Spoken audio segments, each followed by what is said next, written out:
Welcome to the Run Lift Mom podcast, where we're talking about running, lifting, and momming, not necessarily in that order. Today, we're going to be squarely in the running category as we talk about reverse tapers. That's right, I'm going to answer what a reverse taper is, when you would use one, and how you will implement it. This is a solo show. I'm going to start sneaking in more of these as we go throughout the year. So without further ado, here I am talking reverse tapers.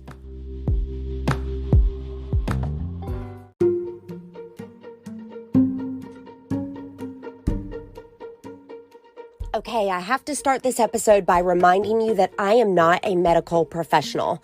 I am a woman who has almost 20 years of marathon running experience under her fuel belt. I have also coached hundreds of runners from distances from 5K to ultra marathon, but I need to make mention I am not your physician.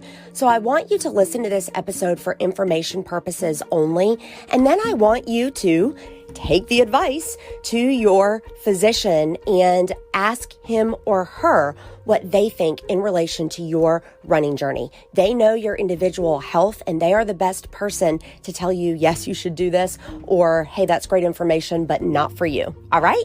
That out of the way? Here's the thing. I bet many of you who have finished the Run Lift Mom Flexible Training Plan 5K or half marathon, depending on the time that you're listening to this, there might be a different distance available.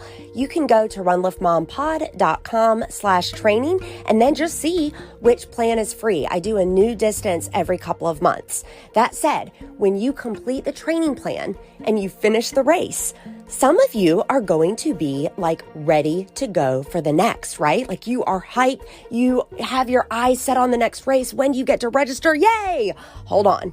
Your body needs to prepare from that last race. But does it necessarily have to be that old school train of thought? And the old school train of thought is if you're under 40 years old, you're going to rest a day for every mile that you ran. If you're over 40 years old, you would rest a day for every kilometer that you ran. If you're doing math right now, like for a marathon, under 40, that would be about 4 weeks worth of rest. Over 40, that's going to be about 6 weeks of rest.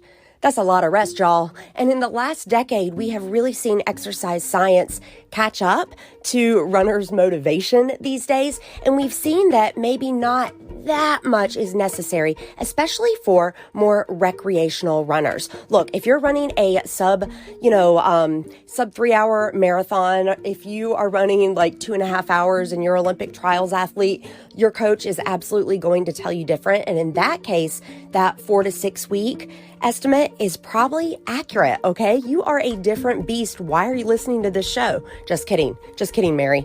In all seriousness, I will link Mary Tremazzo's episode where she talked about running community. You guys, a fantastic Olympic caliber athlete. But seriously, guys, she's probably the only listener out there that would need to follow that old school train of thought. And that's because the damage that she does when she does any type of racing effort is much, much greater than you or I, recreational runners. For us, we can get away with what's called a reverse taper.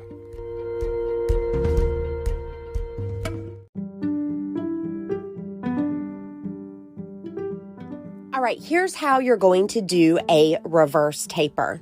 Essentially, you're going to follow your training plan in its entirety up until race day.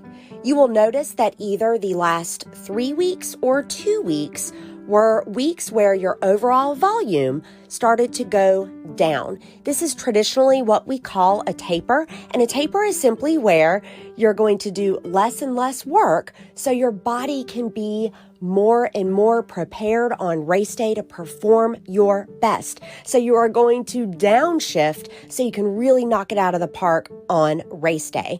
The flexible training plans that I offer for distances 10 miles and above offer 2 weeks of taper. You're going to see that pattern. You'll build until the last 2 weeks. Most training plans, especially if they're over 15 or 16 weeks, you're going to see that same pattern, but it's going to be the last 3 weeks. Doesn't matter, regardless of what plan you're choosing, just look for when the overall weekly volume starts to go down. That's probably going to be 2 or 3. And then I want you to copycat that 2 or 3 weeks after race day. So we're talking training plan, taper within that, race day, and then copycat for either 2 to 3 weeks. So as an example, in the half marathon training plan, weeks 9 and 10 are the taper. All right. So you're going to race, and then you're going to do week 10 again the week after the race. And then you're going to do week 9 the week after that. So week 11 becomes revisit week 10 minus the race, of course. And then week 12 becomes revisit week 9. Now you're ready to pick up on any other plan that you would like, or into any type of workout progression or sequence you can jump right back in. So if you were doing some cross training, or you want to jump into another training schedule or something like that, you're going to be able to do exactly that. Again, you're taking the exact same training plan. You're looking for when that traditional taper started, and then you're simply flip-flopping it. It is absolutely as easy as that. So it should look like race effort, and then you're creeping back up before you hit reset again.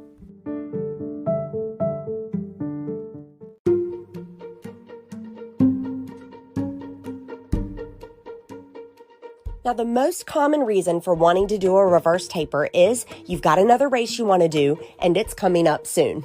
So let's say you followed a 12-week marathon training schedule, you ran your race, and the next race you want to do, it's 6 weeks away. I know that's probably the scenario for a lot of you. Maybe the race that you did, it just wasn't your day, or maybe the weather was bad, or maybe you've just really got the bug and your body is feeling capable and you want to squeeze 2 races out of that same extended training schedule. You can do that. So you are going to do the reverse taper method that we just discussed. You're going to take 2 weeks and just do that taper in reverse. And then you're going to jump back in to wherever you would be in that training schedule. Allow me to use the example that I just set before you. 12-week marathon training. You do your race day. Now you're doing a reverse taper for 2 weeks. If that race number 2 is 6 weeks out, you now have 4 weeks left. So that means you're going to pick right back up in week number 8. You're going to pick up in that same schedule as if you were on however many weeks there are to go. So you would pick up in week 8, right? You're doing your reverse taper is week 11 and 12. And then you're going to go to 8, 9, 10, 11, race your 12. That is how you would do it. So just look at the calendar, see when race number 2 is, take that reverse taper. And then the third step is just to pick up where you left off after the reverse taper. You're just going to pick up where you would be. Now, a note on this, you can only really pull this off one time. I have tried it personally. I've had coaching clients who have tried it, and the third and the fourth time, it just doesn't really fly. However, in the second time, when you take that reverse taper and then you do the shortened training schedule, a lot of times you will see a better performance the second time. You're obviously starting with a different foundation in race number 2 than you did race number 1. That's how you can get away with cutting those first few weeks out. This is not an apples to apples comparison, but a lot of people find that any mental barriers are now gone, and that really great race foundation serves them. It is crucial and key, though, to do the reverse taper. And then also recognize that although it feels really fantastic to squeeze 2 races out of the same extended training plan, you can only do that so many times. And I think 2 is your magic number.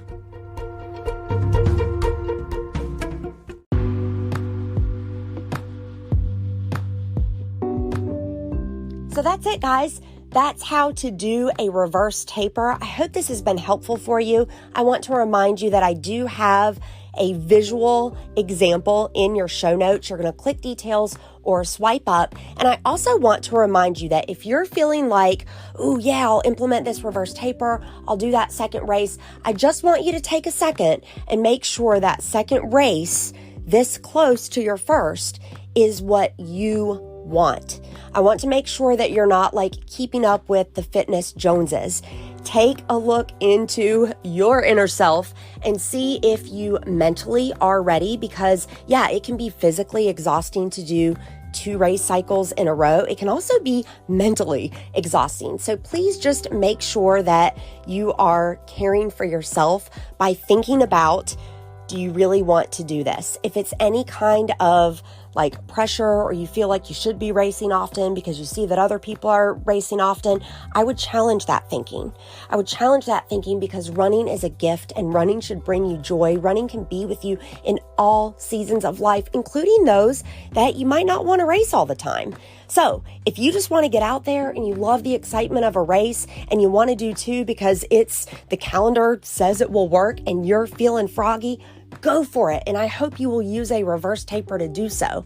However, if you're having a gut check right now, if you're thinking, ooh, I don't know if I want to do this, but I mean, everybody else is doing all these races every weekend, I just want to challenge that thinking. Until I get into your earpiece again, remember, for while bodily training is of some value, godliness is of value in every way, as it holds promise for the present life, but also the life to come.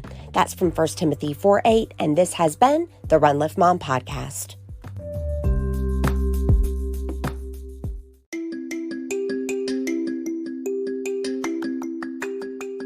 It's time for the Alouette product of the week, and this week it is my favorite product, the Restorative Enzyme Peel. Yes, this is the one that I offer a free sample for. You can go to peelsample.com. I love this because it is an exfoliation process that only takes a minute. Nothing complicated or insane or blades or chemicals about this. This is aloe vera based with fruit enzymes. You guys, it couldn't be easier to use. What you're going to do is just put a pea-sized amount onto your fingers, rub it on dry skin. You heard? Dry skin for about a minute, and then you see dead skin cells visibly clump up.